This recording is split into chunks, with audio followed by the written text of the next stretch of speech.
ఈ మధ్య కాలంలో మనం ఎక్కువగా చికెన్ గున్యా గురించి ఎక్కువ చూస్తున్నాం. చాలా నెలలుగా చాలా మందిని బాధపెడుతోంది. అయితే మనం గమనించినట్లయితే కొన్ని సంవత్సరాల కిందట కనీసం ఒక 2000 ఒక 6, 7 ఆ టైంలో మనము ఎక్కువ శాతం ఈ చికెన్ గున్యా సమస్యలు ఎక్కువగా చూస్తూ ఉండేవాళ్ళం. తర్వాత మధ్యలో అక్కడక్కడ మనకి అడపాదడపా కేసెస్ కనిపిస్తూ ఉండేవి. బట్ మళ్ళీ అలానే ఇప్పుడు కొన్ని నెలలుగా ఎవరిని చూసినా కూడా చికెన్ గున్యా జ్వరాలతో సఫర్ అవుతున్నాం అనేది మనం ఎక్కువగా వింటున్నాం. అయితే ఈ చికెన్ గున్యా జ్వరాలు కూడా మనకి దోమ కాటు వల్లే వస్తుంది.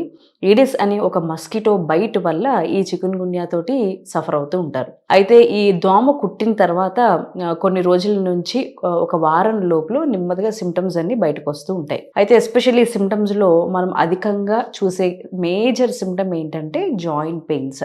అంటే చిన్న చిన్న ఫింగర్ జాయింట్స్ దగ్గర నుంచి మొదలు పెట్టుకుని రిస్ట్ జాయింట్ నుంచి ఎల్బో జాయింట్, షోల్డర్ జాయింట్స్, అలా మేజర్ జాయింట్స్ అన్నీ కూడా సివియర్గా పెయిన్స్ వస్తూ ఉంటాయి.